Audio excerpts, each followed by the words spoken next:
Our guest is here with us. Vince Redmond is here with us. He's a licensed marriage and family therapist. He is also someone who spent extensive years being a behavior therapist, and he still works on cases to this day. But he, as I said, a licensed marriage and family therapist. So he's a bit of a unicorn. He's able to talk from both of those perspectives with us. Vince, are you here with us? Vince Redmond? I thought I saw him. There Yeah. he Hello. is. Hi, Good Vince. morning. Hello, ladies. How are you? Good. How are We're you good. today? Good. Good. Have Cool. you been to our in the news this morning? I've listened to some of it. Yes. Okay. Yes. So we need And to I have make my sure that we keep. whole the opinion of TRICARE and everything that's going on with the military insurance and their discoveries and how that's against really all the research that's been out for 20, 30 years. So I It's don't got know to if be they're fair. trying to reinvent the wheel or what the plan is. It's got to be fair. If they're gonna judge ABA, they've got to judge, and they picked a tool to judge it by. It's got to be fair. And even the person who created the tool says you didn't do it right. So Well, not it only the needs. tools, but they're not allowing the services at the prescribed amounts Exactly. and at the requested amounts. They're very limited in services. Supervision's 2 hours a month, right? So there's not a lot of oversight and overlap and abilities to really dig into a lot of these kids' needs because of the limitations with credentialing and delays and staffing and along with their limited amount of prescription that they allow. So, I mean, we could go on and on and on about, like you were just saying with Bill, the bureaucracy and red tape and everything that goes on. I think anytime we're involving governmental oversight, the red tape just got 3 times larger. So, Yep. And we need to focus our voices and make sure that we come up with a way to stop this. So, but Vince, we asked you to come here today. I mentioned that a dad asked a question the other day. right. And the question was, I just wanted a hug. The question was, what happens when our kids grow up? What happens to them and what happens to us? And it was so simple and pure, and it encompassed so many things. It brought tears to my eyes. This is the big question, right? And Nancy, I know, is having some trouble with her internet, but she's going to come back on. And she and I spoke earlier, and we said this is sort of the crux of the whole deal, and it's different for everyone. That what Right. happens. I was just saying, Nancy, that you and I were talking about this before. So I don't think we can cover it in 25 minutes, and but we got to start to make some inroads with it. This answering this question: what happens when our kids get older? What happens to them? What happens to us? So where do you want to start, Vince? Right. I mean, I think that, obviously that question has different paths and different answers at the time, depending on the time the parent is asking it, right? Is their child already 16, 17, 18, and we're broaching young adulthood, and they're looking at the limited and different amount of services, or are they asking when the child's 3 and they're just projecting out, what is their future going to look like altogether, right? There's a lot of different answers and different things that can be recommended. But for me, overall, I think asking and talking about the question is important at at all stages, and I would highly encourage, the sooner the better, right? Because we tend to have a lot of, I think, false thoughts, scare, anxieties, worst case scenarios, so to speak, that tumble around in our head, that can really scare us, that can really make us nervous, that can really, really kind of dampen all the hope in any progress. I mean, I'll never forget. I have a family, or had a family that I worked with. Child was in treatment for 15, 16 years, made tremendous growth, was, went through high school with no aid, and, really, really, super progress. But as soon as you turn 18, the mom just completely just melted down, because she's now faced with young adulthood, and what was he going to do, and is he going to get a job, and can he drive, and can he do. And I was really, really surprised by this, because it never was all the hope, all the gain, all the progress, all the success was now completely over. It was an oversight now, because of the fear of the next, the next phase, or the next Well, Nancy, I think we can understand that, right? Like, I I mean, can, yeah, I can certainly understand that, because what happens, Vets, as you know, it's an entirely different set of circumstances. And a lot of parents refer this to falling off the cliff, is the term. Falling right. off the cliff, meaning falling off the cliff when it comes to services. And with my own situation with Wyatt, who is now 19, I can't believe it, but he is. Um, Amazing. he is in vocational school, but the educational services stop at age 21, and then you are sort of out there fending for yourself as to what your child is going to be doing. And let's face it, for a huge majority of us, school is a big part of their program. In addition to that, oftentimes their ABA program, insurance may cut that off as they get older, expecting the family to take over with parent based interventions. Right. So you might have a lot of different services ending at once, which is why I think it can be so overwhelming. Absolutely. And that goes exactly to my point of talking about this, the earlier the better, right? So the further away you are from the cliff, the less scary it becomes when you actually get to the cliff, right? but I want So to throw in talking that about service, talking I about want to throw in another oh, log I'm here, sorry. though, Vince. I think there's another Sure. aspect of this, and I think that for a lot of families, when they're on their autism journey and they're getting therapies, like, we have to be in a place of hopeful, or we can't work as hard as we have to work. And I think a lot of people have like a place that they want to arrive. That, whether it's, some people use the word recovery, or some people say, I can't wait till I have conversation. I think every parent that I know has this place in their mind that they're hopeful, and they're working towards this place that they're going to arrive. The problem with that is that, having, it's never a rival spot. Like, you might get to the place that you wanted to get to, but life will continue on past that moment. And sometimes people have the real disappointment of, I've been working towards independence, independence, independence. Now the 18th birthday comes, and there is this crushing reality of, we didn't make it. Yeah. And now it's not going to happen.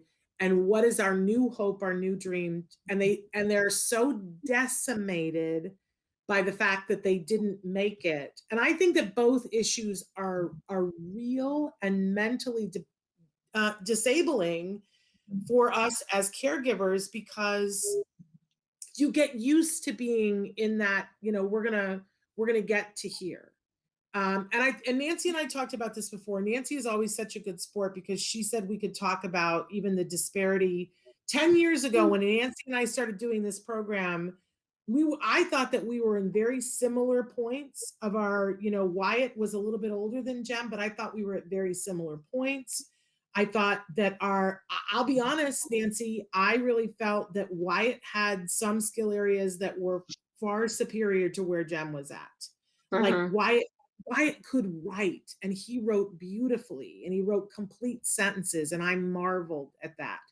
And in the 10 years that our friendship has taken, you know, it's I just applaud you, Nancy, because you have been so giving and kind, and I can't imagine how hard it has been, because our paths have diverged, because Diverged. our Yeah, that's a good because way of putting it. because our kids have gone in different directions. Right. And it has been, I think it's been hard for you, it's been hard for me to watch what you're going through.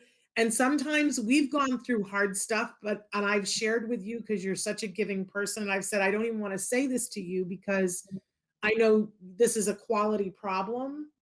And Right. you've always been giving to me and said, but it still counts. It's still a problem. It doesn't, we're still friends. Um, Absolutely. you've always been such a good sport about that. But I think, it can be a tale of many stories, Vince, but I all of them lead to it can't be a static place that we arrive. agree.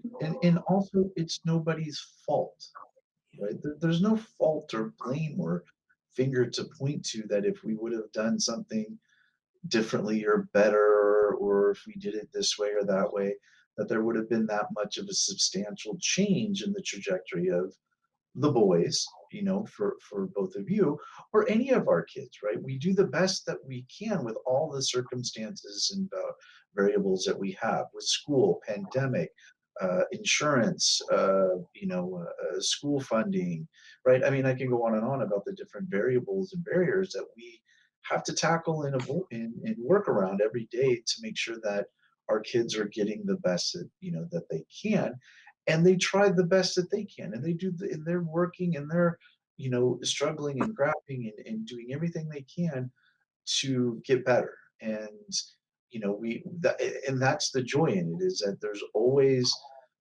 more that we can continue to work on, and always more that the progress that the kids are continuing to make. But I think what happens as parents is we feel very guilty when our kids don't achieve what someone else has achieved, right? Even though Right. we have no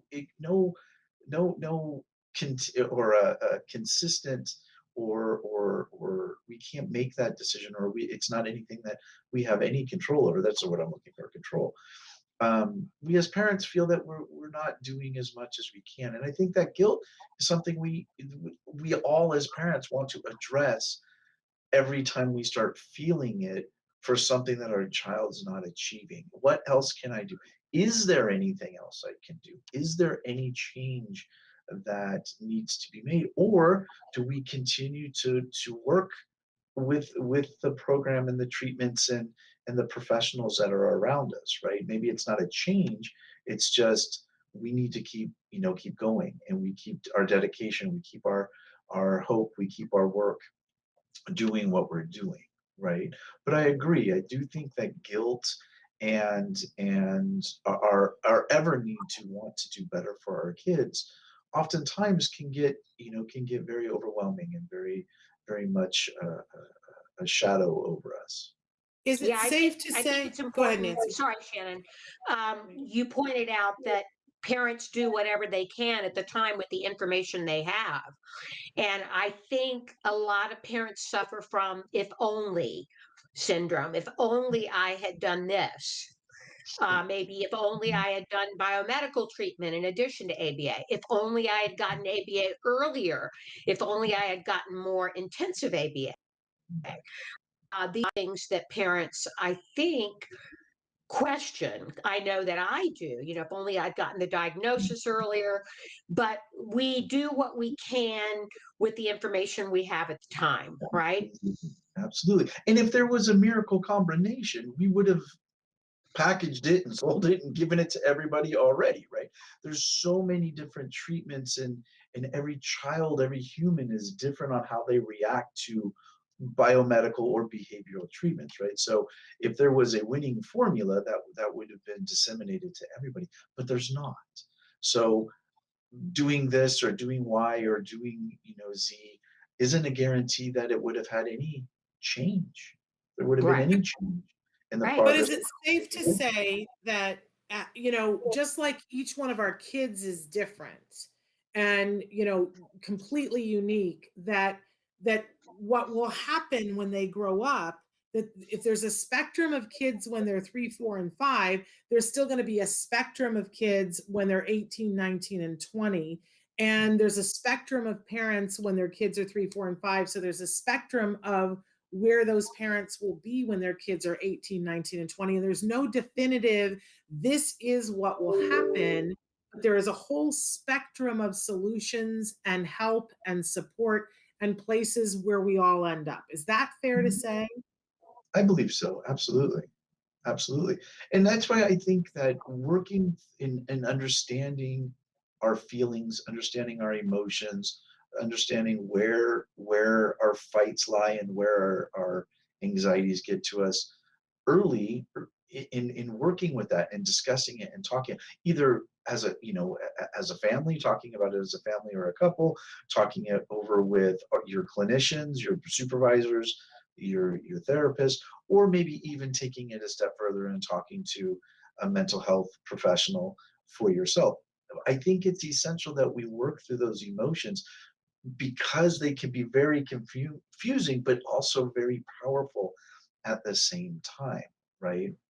We all know sometimes we've gotten in our own way. And I think helping, like you said with the dad, you just want to reach out and hug him because we've all felt it. And we've all, we want to do everything we can to help him process that and understand it and be able to, to master it, to accept it, right? And know that it's okay to be scared. It's okay to be anxious about what's going to happen, but we have resources, we have ideas, we have professionals, we have, things that, so to speak, a plan on how to help them. But if we don't talk about those emotions and we don't, either be pride or embarrassment or what have you, I think we do ourselves a disservice because then we're not able to get the resources or get the amount of help that we might need. What do you think about managing expectations? And Nancy, I want you to jump in here too, because I find it's really hard.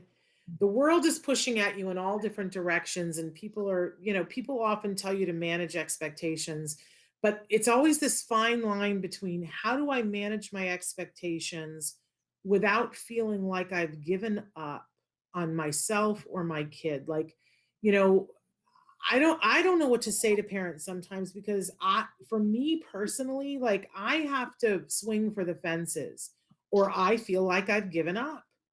Mhm. And sometimes people are standing there, experts are standing there and saying to me, one, you got to let it go. And I'm always worried that I'm giving up on my kid or giving up on myself. I don't really know how to manage expectations. And I meet parents all the time, Vince, who are like, well, my child can't do that. And I'm like, I know that a lot of kids that have been like their child that absolutely can learn how to do that. And when I try to convey that to those parents, they'll say, no, no, no, no, no, stop. We've already, I can't bear to have hope. And I don't, they're telling me that I have to swing for the fences or I can't do it. And they're saying to me, no, I have to have almost no expectations or I can't do it because feeling hopeful hurts. Ah, it just takes my breath away. And Nancy, how do you feel about that? How do you manage expectations? Well, I mean, I think that's a really good point. You want to continue to strive for your child to do their best, but sometimes what you're looking at may not be realistic for your particular situation. Mhm. So, and I think a lot of this can be where our children fall on the spectrum. And a lot of people have I can only imagine how frustrating it must be for somebody who has a nonverbal child, because they're always striving to get that child, I'm sure, to be verbal, to speak. Yet it may not happen, right? May not ever happen.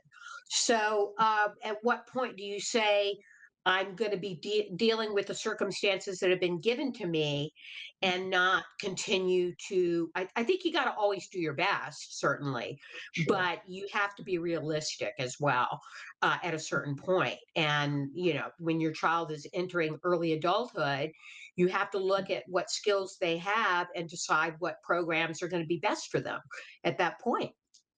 Right, right. I've always said let the goals guide us, right? So looking at where the goals are. So again, not capping expectations, right? Like you were saying, Shannon, you don't cap it and say, well, this is a never, because again, we never know. But you let the goals guide us. Like our expectations are meeting a goal, moving to the next goal. Because as we know, each goal layers itself to those expectations, right? Let's just kind of use expectations as a cloud in the sky.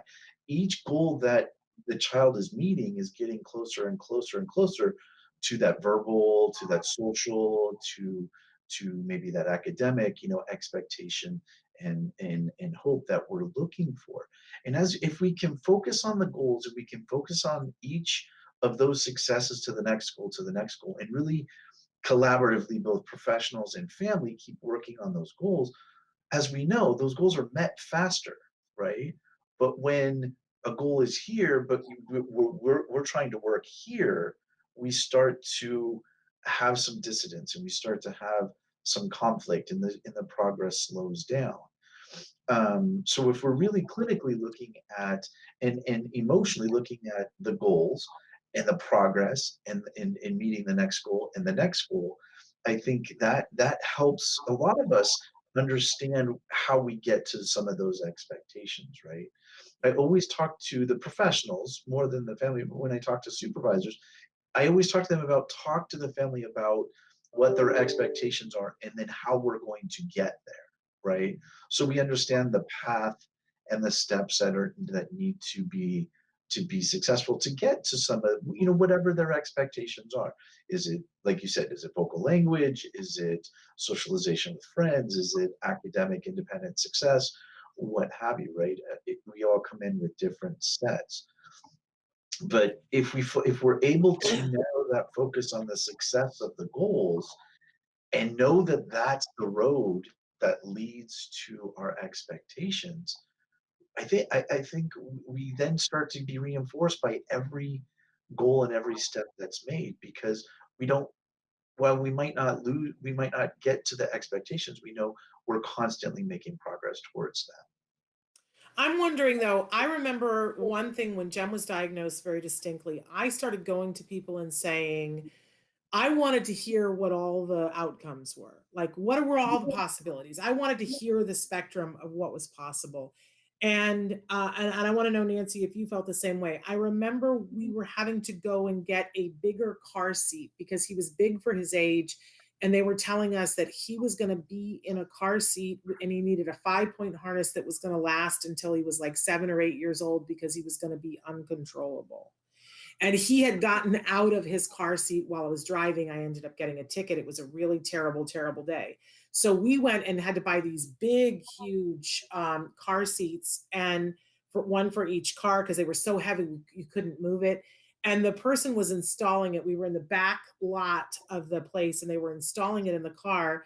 And she was asking why we were buying it. And I said, my son was just diagnosed with autism. We've been told he's going to be in these car seats for a while, and we really and she said, oh, she goes, don't worry, because she said, I have a cousin who is diagnosed with autism and he's doing great.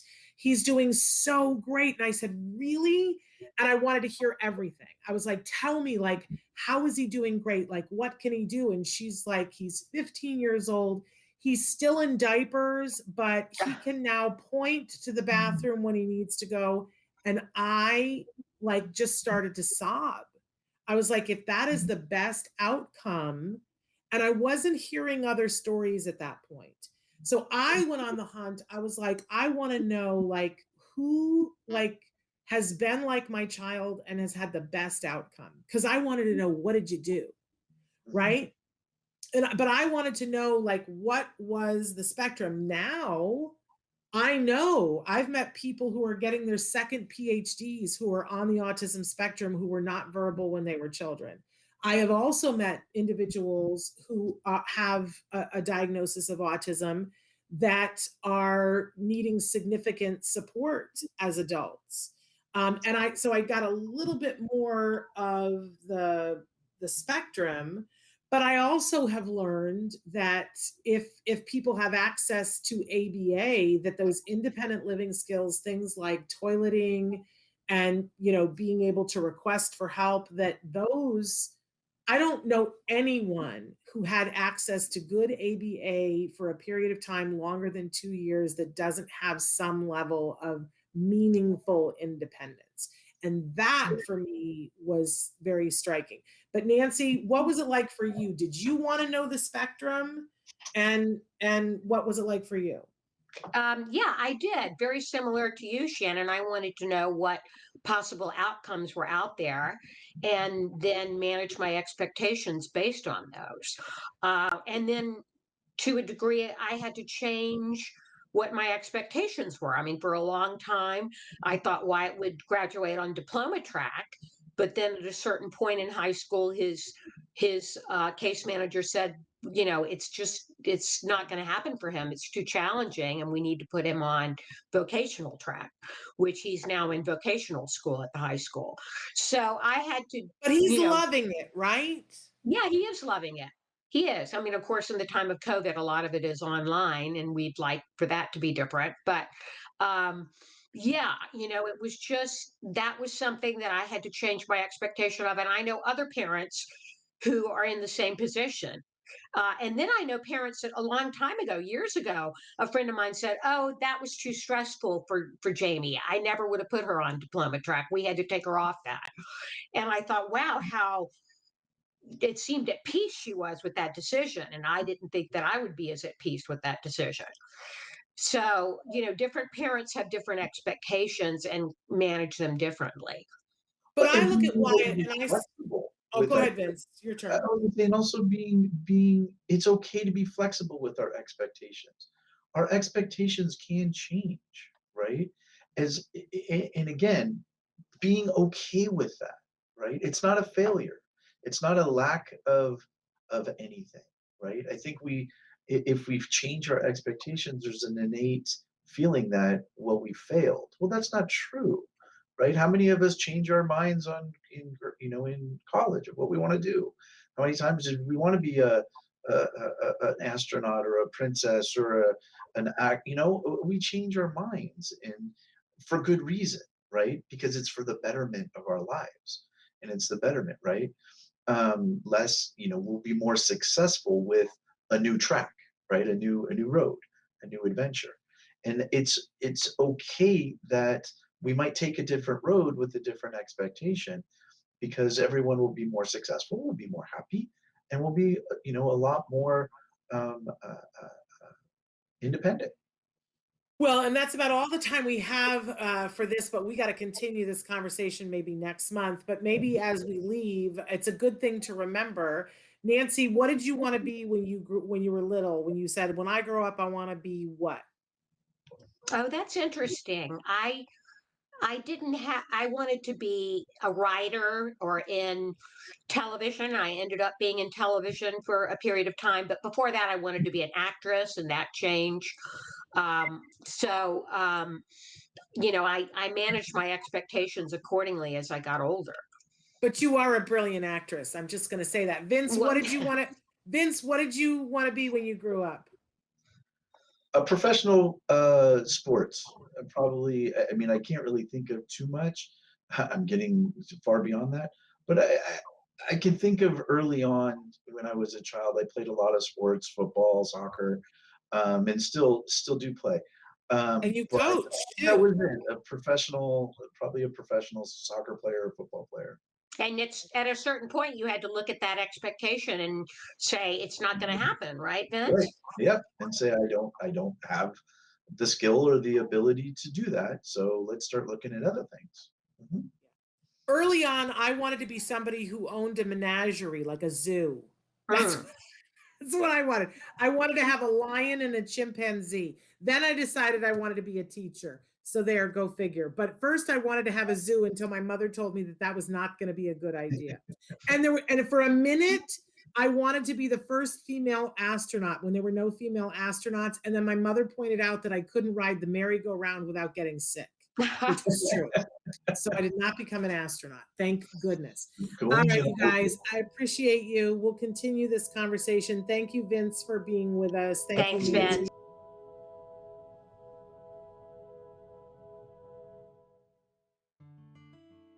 Thanks for watching Autism Live.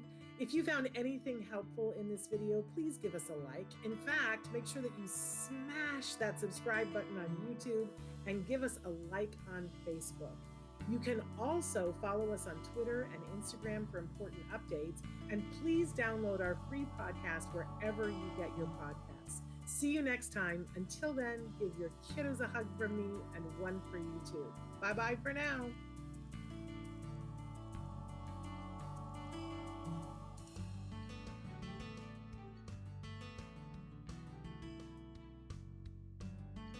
subscribe, click here. And if you'd like to check out some more of our videos, click here.